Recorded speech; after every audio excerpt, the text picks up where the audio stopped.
A viral dashcam video out of Wisconsin caught a police officer's unexpected response to a student's excuse for his speeding. The kid tells the officer he's late for an important presentation in class and was only speeding because he'd had to stop by the house of a buddy who knew how to tie a tie. Unfortunately, as we can see, the buddy wasn't home, and the poor kid remains tieless. The officer takes the kid's tie and asks him to get together his license, insurance, and registration while tying it around his own neck. The officer counsels the student that one of his insurance cards is expired, then notices that the tie is too short. He'll have to do it again. The second attempt is a little long, but it'll have to do. He sends the student on his way with enough time to get to his presentation, and a newfound appreciation for police officers.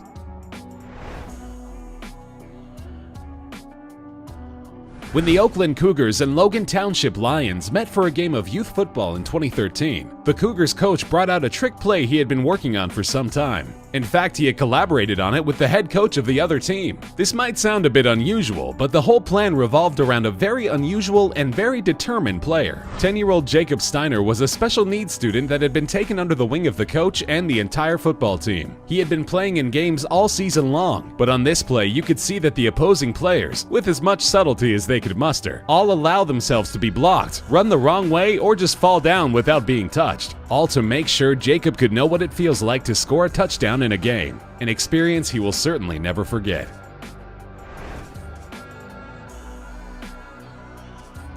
Greenville, South Carolina grocery store employee Brandon Rollins was going about a day like any other when he saw an opportunity to help. A frail, elderly customer half his size was making her way into the parking lot, and Brandon went out of his way to make sure she got where she was going safely. He took her by the hand and walked alongside her, not knowing that a customer was watching and shooting heartwarming video. Bo Graff posted his video to Facebook, where it quickly went viral and earned Brandon a spot on the local evening news. Bo told reporters that he had approached Brandon after witnessing his gesture of kindness to let him know how much it was appreciated, but that the kid had acted like it was simply no big deal, which, as Bo pointed out, is really the kind of attitude that the world needs to see. His Facebook post concluded, "This is what America should be, and hopefully this is the America of tomorrow."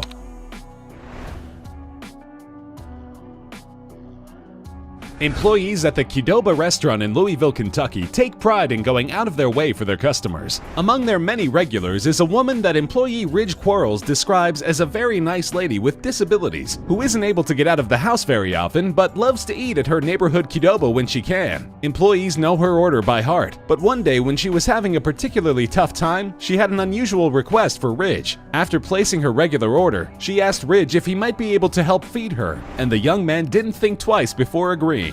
Several other customers noticed the exchange, and one shot some video, which he shared to social media. The big-hearted gesture brought local news to the friendly restaurant, but Ridge insists that he was only doing what anyone else would have done.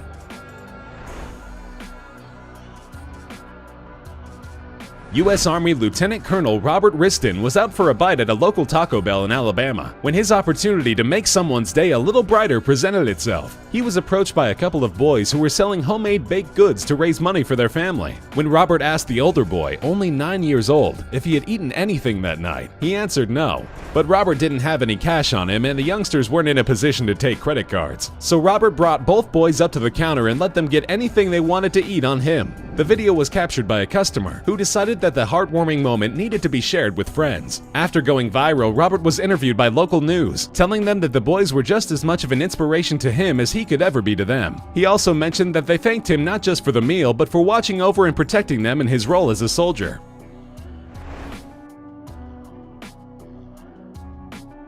Los Lunas, New Mexico police officer Mark Gurule responded to a call in late 2015 of a man laying up against a rock in the middle of a parking lot with no shoes or socks. When he contacted the man, he found his soaking wet socks drying nearby and old shoes that were full of holes. Officer Gurule could have given the man a hard time for camping in a public place, but his body cam revealed that he chose a different course of action.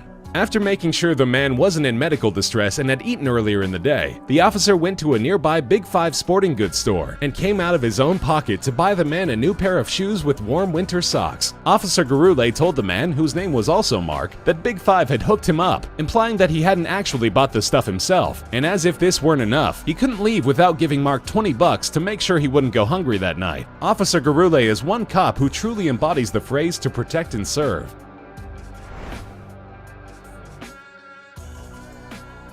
In 2014, a man boarding a commuter train in Perth, Australia almost lived out every commuter's worst nightmare. As he was getting on board the busy train, he lingered a bit too long, and just as the doors were closing, he slipped, getting his leg caught in the gap between the train and the platform. Quick-thinking transit officials alerted the conductor, making sure the train stayed put, but were unsure how to go about freeing the man. Fortunately for him, the car was loaded with compassionate passengers. Once everybody was evacuated from the car, transit workers organized a group effort by the huge crowd. They piled up against the side of the car and pushed, slowly rocking the car back until the gap widened enough for the man to be freed. The extraordinary effort was caught by surveillance video. A transit spokesman said the occurrence was simply an accident and not the result of overcrowding, and praised the actions of transit staff and all of the passengers who saved the man from potentially serious injury.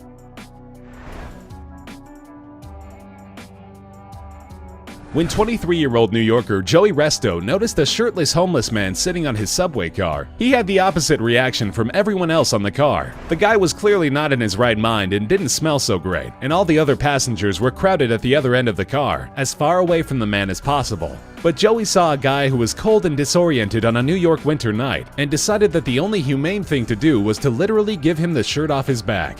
The man was so weak that he needed help putting it on, which Joey did before also giving him his hat. Another rider got video of the incident and posted it to Facebook, where it quickly racked up an astounding 8 million views. Joey would later say that he offered to get the man something to eat as well, but that after receiving some warm clothes, he had promptly fallen asleep.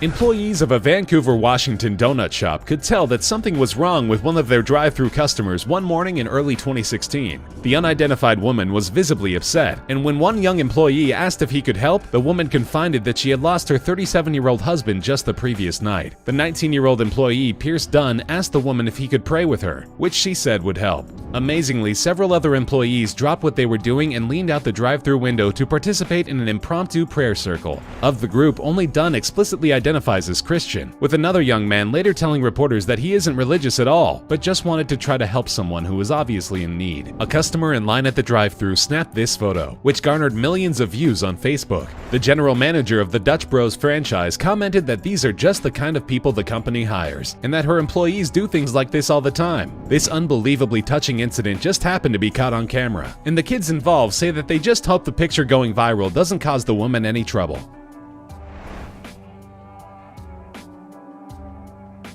When 11-year-old Colorado charter school student Delaney Clements was diagnosed with a rare form of childhood cancer, her 9-year-old best friend Cameron Renfro decided to show her support in a way most little girls wouldn't. Delaney was losing her hair due to chemotherapy, and Cameron decided to shave her head bald, as a way of letting her friend know she wasn't alone. Unfortunately, the girls' charter school wasn't too pleased with her decision. They suspended Cameron and sent her home for violating the school's dress code. Of course, this terrible decision was roundly criticized after Cameron's mother posted the story, along with this picture showing the two girls together, to her Facebook. After intense public pressure, the school board called an emergency meeting, at which they voted to waive the rule and allow Cameron to return to school. With support like this, it looks like cancer picked the wrong little girl to mess with.